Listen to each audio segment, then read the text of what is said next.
বেকুনরে জুজু পাত তুরু তুরু। সবাইকে নমস্কার। আজকে রাজ্যভিত্তিক যে জুজু উৎসব 2025 ছামনু ধলাইয়ে অনুষ্ঠিত হচ্ছে, সেই উপলক্ষে আমাদের মাঝে মঞ্চে উপস্থিত আছেন যিনি একটু আগে ওনার মূল্যবান বক্তব্য আমাদের সামনে রেখেছেন, আমাদের ত্রিপুরা সরকারের মাননীয় মন্ত্রী শ্রীমতী শান্তনা চাকমা মহোদয়া। এখানে উপস্থিত আছেন জনপ্রিয় বিধায়ক শ্রী শম্ভুলাল চাকমা মহোদয়, উনিও ওনার সুন্দর বক্তব্য এখানে রেখেছেন। আমাদের মাঝে উপস্থিত আছেন শ্রী দেবযান চাকমা, রিজিও কারবারি, ত্রিপুরা চাকমা সামাজিক রিজিও পরিষদ, শ্রী সুজয় কুমার চাকমা, প্রেসিডেন্ট বিজু মেলা ডেভেলপমেন্ট কমিটি,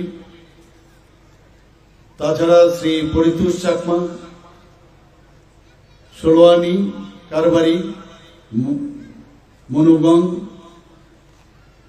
এবং শ্রী পদ্মরঞ্জন চাকমা, প্রেসিডেন্ট 51st বিজু মেলা অর্গানাইজিং কমিটি।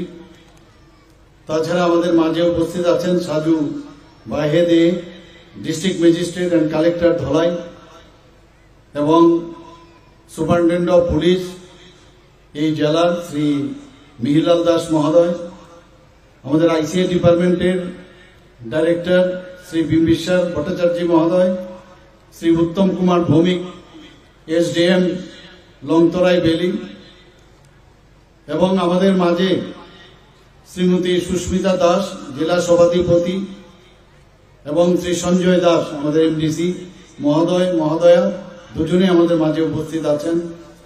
এখানে আমার সামনে যারা মেলা কমিটির সদস্যরা আছেন এবং চাকমা সমাজের যারা সমাজপতি এবং বিশিষ্ট ব্যক্তিবর্গ এবং বিশাল সংখ্যায় এখানে উপস্থিত আমার মায়েরা এবং বোনেরা এবং অত্র এলাকার সমস্ত এলাকাবাসী এবং আমার প্রিয় সাংবাদিক বন্ধুরা, সবাইকে আমি হার্দিক অভিনন্দন ও শুভেচ্ছা জানাই। আজকে চাকমা জনজাতি সম্প্রদায়ের যে প্রধান উৎসব সেটা হচ্ছে বিজু, এবং এটা 51তম রাজ্যভিত্তিক জিজু মেলা আজকে ছামনুতে আয়োজিত হয়েছে। এবং সেই উপলক্ষে আমি মঞ্চে যারা উপস্থিত আছেন, মঞ্চের নিচে যারা উপস্থিত আছেন, সবাইকে আমি আবার শুভেচ্ছা ও ধন্যবাদ জ্ঞাপন করছি। আমরা জানি এখানে আমার পূর্ববর্তী বক্তারা বিশদ আলোচনা রেখেছেন যে চাকমাদের এই বিজু মেলা সাধারণত 3 দিনের হয়, কিন্তু আমি যা শুনলাম যে গত বছরও 5 দিন সেটা হয়েছে, এবারও নাকি 5 দিন এই মেলাটা হবে। ফুল বিজু, মূল বিজু এবং গজেন পুচ্ছে বিজু, এই 3 দিনে সাধারণত হয়, কিন্তু আরো মেলাটা আরো 2 দিন বাড়িয়ে দেওয়া হয়। কারণ 3 দিনে অনেকের হয়তোবা স্বাদ পূর্ণ হয় না, মনে হয় আরো 2 দিন কেন পারবে না। তো সবাই আসবে, বিভিন্ন ধরনের এখানে নৃত্য এবং গানের পরিবেশনা হবে এবং সবাই দেখবে। আজকে আমি অত্যন্ত খুশি যে আমাদের দেশের যশস্বী প্রধানমন্ত্রী নরেন্দ্র মোদীজি আপনাদের উদ্দেশ্যে যে বার্তা উনি দিয়েছেন, যেটা এখানে পড়লেন, এবং এটা আমাদের জন্য গর্ব যে ত্রিপুরাবাসীর যারা আমাদের জনগোষ্ঠী চাকমা গোষ্ঠী, তাদের জন্য যেভাবে উনি ওনার মেসেজ পাঠিয়েছেন, এর জন্য আমি ত্রিপুরাবাসী এবং আপনাদের পক্ষ থেকে ওনাকে ধন্যবাদ দিই। আমরা সবাই জানি যে এই চৈত্রের শেষ এবং বৈশাখ অর্থাৎ পুরাতন বছর চলে যাচ্ছে, তাকে বিদায় এবং আগামী দিন যে বছর আসছে তাকে স্বাগত। আমাদের গত বছর আমরা কি ফেলিউর হলাম, কি সাকসেস হলাম, সেইগুলো নিয়ে আলোচনার মাধ্যমে আমি আগামী দিন আরো নতুন ভাবে যেগুলো ভুল হয়েছে কিভাবে শুধরে আবার আগামী দিন আগামী বছরে আমরা সেই কাজগুলো করব, সেটারই কিন্তু আজকের দিনে আমাদের এখানে প্রতিজ্ঞা করতে হবে যে আমরা কিভাবে যে এই দেশকে, এই রাজ্যকে আমরা সামনের দিকে এগিয়ে নিয়ে যাব। এখানে চাকমা সম্প্রদায়ের বিজু উৎসব, অহমিয়াদের বিহু, ত্রিপুরী সম্প্রদায়ের বৈশু, কালকেও আমি গিয়েছিলাম ত্রিপুরা সম্প্রদায়ের এই বৈশু যে ইনোগ্রেশন প্রোগ্রামে, জমাতিয়া সম্প্রদায়ের গড়িয়া, মগ সম্প্রদায়ের জনগণ সংগ্রায় উৎসব পালন করেন, হিন্দু সম্প্রদায়ের গাজন উৎসব ও নববর্ষ বরণ আমাদের আবহমান কাল থেকে এটা চলে আসছে। আজকে এখানে বলা হয়েছে, আমার পূর্ববর্তী বক্তারা বলেছেন যে এতগুলো আমাদের জাতি গোষ্ঠী ত্রিপুরাতে। আপনারা সবাই জানেন যে আমাদের 19টি জনজাতি গোষ্ঠী ত্রিপুরাতে।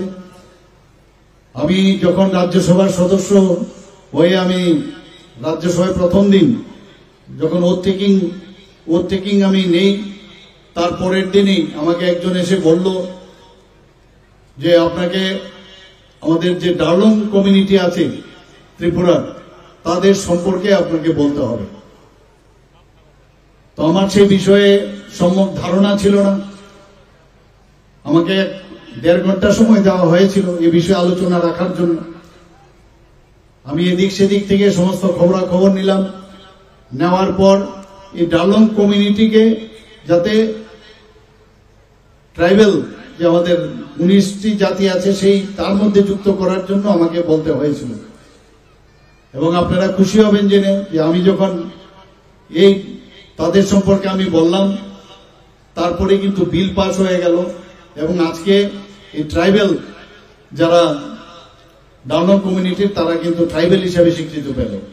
আমার জন্য এটা অত্যন্ত খুশির বিষয় যে আমার যে জার্নি রাজ্যসভাতে প্রথমে গিয়ে আমি কোন ত্রিপুরার জনজাতি গোষ্ঠীর কারোর জন্য আমি কিছু করতে পেরেছি। আজকে আমাদের যে মেইন যে উদ্দেশ্য আমাদের ত্রিপুরা সরকারের সমস্ত জনজাতি গোষ্ঠীর তাদের যে কৃষ্টি সংস্কৃতি পরম্পরা সেটাকে কোনো অবস্থায় হারিয়ে যেন না যায়, তার জন্য আমরা কিন্তু সরকার সর্বদা সচেষ্ট।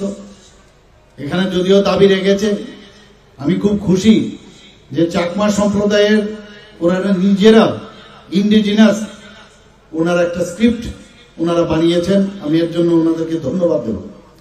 আমি আপনাদেরকে ধন্যবাদ দিতে চাই এই কারণ আমাদের এই যে নিজস্ব স্ক্রিপ্ট এটা কিন্তু একটা সাংঘাতিক বিষয়। আমি বিধানসভায় এই কথাটা আমি বলেছিলাম এবং এখানে বলা হয়েছে যে আমাদের যে চাকমা যে ভাষা সেটাকে যেন অন্যান্য যে ভাষা আছে তার সাথে আরো বেশি করে প্রচলন করা হয়। নিশ্চয়ই আমি এই বিষয়টা দেখব। আরো যেসব দাবি দেওয়া এখানে করা হয়েছে আমি নিশ্চয়ই বিষয়টা আলোচনার সাপেক্ষে আমি এই বিষয়টা আমি দেখব। বন্ধুগণ, আমি এক এক সময় ভাবি আর চিন্তা করি যদি মাননীয় প্রধানমন্ত্রীজি যদি প্রধানমন্ত্রী হিসাবে না আসতেন তাহলে আমাদের কত ক্ষতি হতো। কোনদিন জনজাতিদের নিয়ে, ত্রিপুরার কোন জনজাতিদের নিয়ে কোনদিন চিন্তা করেননি যে কোনো সম্মান দেবে। 2019 থেকে 2024-25 পর্যন্ত প্রায় 7 জনকে এক নাগারে আমাদের পদ্মশ্রী উপাধি দিয়েছেন জনজাতি গোষ্ঠী। বন্ধুগণ, এটা একটা সাংঘাতিক বিষয়, ভাবা যায় না। এবং আপনারা সবাই জানেন আমাদের চাকমা জনজাতির সম্প্রদায়ের যিনি হস্ততাঁত ও বয়ন শিল্পী শ্রীমতী স্মৃতিরেখা চাকমা 2024 সালে পদ্মশ্রী সম্মান লাভ করেন এবং সেটা হয়েছে একমাত্র মাননীয় প্রধানমন্ত্রীজির জন্য। আমরা অত্যন্ত আনন্দিত যে যেটা আগে কোনোদিন হয়নি। আজকে ভারতবর্ষের যিনি রাষ্ট্রপতিজি একজন জনজাতি গোষ্ঠীর একজন মহিলা রাষ্ট্রপতি।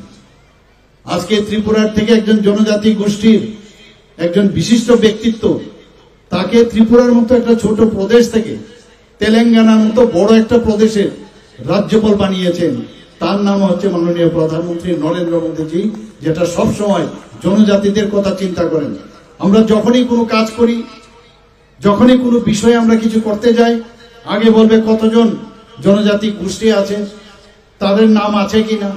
এটা আগে আমরা দেখতাম না। আপনারা সবাই জানেন, যখন এখানে প্রায় 23 বছর ধরে যারা রিয়াং শরণার্থীরা ত্রিপুরাতে বিভিন্ন সমস্যায় দুর্বিষহ জীবনযাপন এখানে কাটাচ্ছিল, সেই জায়গায় আমাদের সরকার আসার পর মাননীয় প্রধানমন্ত্রীজির যে মার্গদর্শনে এবং আমাদের স্বরাষ্ট্রমন্ত্রী অমিত শাহজির কারণে তাদের এতদিন বাদে তাদেরকে কোথায় তারা থাকবে, কোথায় কিভাবে খাবে, সব বিষয় নিয়ে সেই 500 কোটি টাকার একটা প্রজেক্ট একটা দেওয়া হয়েছিল। এখন সেটা বেড়ে 800 কোটি টাকা হয়েছে। তাদের রিহেবিলিটেশন সেন্টারে ওনাদেরকে রাখা হয়েছে। ওখানে স্বাস্থ্যের ব্যবস্থা থেকে আরম্ভ করে ইলেকট্রিসিটি আছে কিনা, রাস্তা ঠিক আছে কিনা, সমস্ত বিষয়ে ওনাদের আইডেন্টিটি কার্ড থেকে আরম্ভ করে সবকিছু দেওয়া হয়েছে। তো সেটা একমাত্র আমাদের এই যে সরকার, আমাদের মাননীয় প্রধানমন্ত্রীজি যেভাবে কাজ করছে, সেই কারণেই সেটার সুফল আমরা কিন্তু পেয়েছি।